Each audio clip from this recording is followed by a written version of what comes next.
Let's be honest, have you ever tried to figure out Microsoft licensing and just felt completely lost? Yeah, you're not alone. It can feel like this impossible maze of acronyms and weird rules, but don't worry, in the next few minutes, we're going to make it all make sense. We're going to turn all that confusion into clarity and lay out the entire map step by step. Does this look familiar? This chaos is the reality for so many of us. It's just a mess of jargon and questions that seem to come out of nowhere. You're hearing terms like RDS CALs or VMs. I mean, what even are those? Well, in this explainer, we are going to cut right through all of that noise and give you the clear, simple answers you've been looking for. All right, so let's start at the beginning. The simplest place to begin is with the one-time purchase. This is the stuff you buy once and you own it. You know, like the software that comes on a brand new laptop. That's exactly where we're going to kick things off.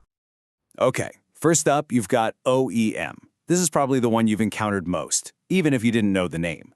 It's the license that's already installed when you buy a new PC from a company like Dell or HP. Now, it's the most affordable way to get Windows, for sure. But here's the catch. That license lives and dies with that one machine. You can't ever move it to a new computer. Then we have FPP, which stands for Full Packaged Product. Just think of that classic retail box you literally pick up off a shelf, maybe with a little USB drive inside. The huge difference from OEM? Flexibility. This license is yours, not the computer's. So if your machine gives up the ghost, no problem. You can just install it on the new one. And rounding out our basics is ESD, or Electronic Software Delivery. Now, for all intents and purposes, this is exactly the same as that retail box license. It's transferable, you get full support, but it's all digital. You get a product key sent straight to your email. It's perfect for those times when you need a license like right now. So, let's just pull this all together for a second. As you can see right here, there's a really clear trade-off. OEM is going to be your cheapest option for a brand new PC, but remember, it's locked to that device.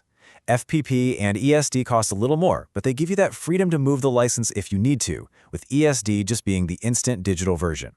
Really, it all boils down to what you value more, saving a few bucks up front or having flexibility down the road.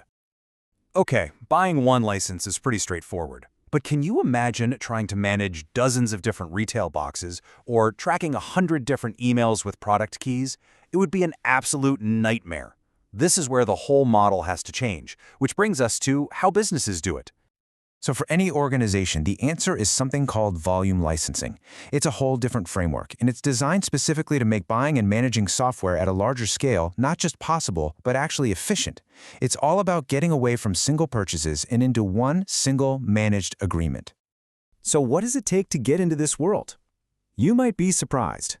For a lot of these programs, the magic number is just 5. That's it. You only need 5 licenses to get started.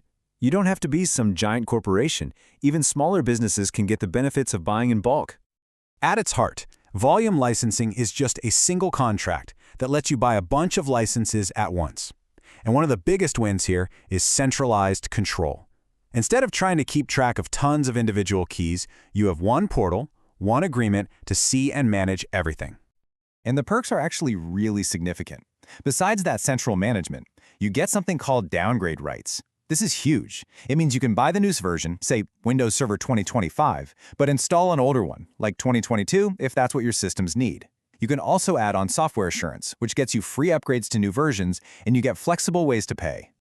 Now, as soon as you start talking about servers, you're going to hear this term CAL, or Client Access License. It's a little confusing at first. It's not the license for the server itself.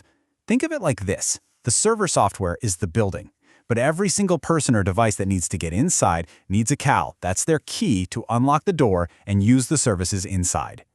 So everything we've talked about so far is about buying a license and owning it forever.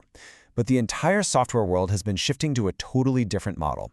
So let's talk about the modern way, subscriptions. This isn't about buying a product anymore. It's about buying a service. And right here, you can see the huge difference in philosophy. A perpetual license is that one-time buy. You own that specific version forever, but you're not getting any cool new features later on. A subscription, on the other hand, is a living, breathing service. You are always on the latest version, you get all the security updates automatically, and it's built from the ground up to work with the cloud. And the best example of this is Microsoft 365. Now, the most important concept to get here is that it's licensed per user, not per device. This is a big shift. One person gets one license, and it covers them on their work computer, their laptop at home, their phone. Everything they need is bundled right in. And just look at all the stuff that's packed in here. It is so much more than just Word and Excel these days. A single Microsoft 365 subscription gets you the Windows operating system itself, Teams for all your collaboration, cloud storage, professional email hosting, and a whole bunch of really advanced security tools.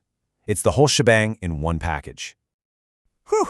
Okay, we have covered a lot of ground, right? From single little boxes to subscriptions that cover your entire company. So, how in the world do you decide which path is the right one for you? Let's break it down with a simple map to guide that decision. This chart really makes it easy. If you're just buying one new computer, that pre-installed OEM license is a no-brainer. If you need a license for one person but want the flexibility to move it to a new machine later, go for FPP or its digital twin, ESD. The second you're responsible for 5 or more people, volume licensing is absolutely the way to go. And if what you really want is to always have the latest and greatest tools with everything connected to the cloud, then a Microsoft 365 subscription is the modern answer. So there it is, a clear map of the Microsoft licensing world. We've gone from those simple, one-off purchases for an individual, all the way to these flexible, service-based subscriptions for modern businesses. So the last question you have to ask yourself is this: which path are you on right now? And maybe more importantly, is it the right one to get you where you want to go next?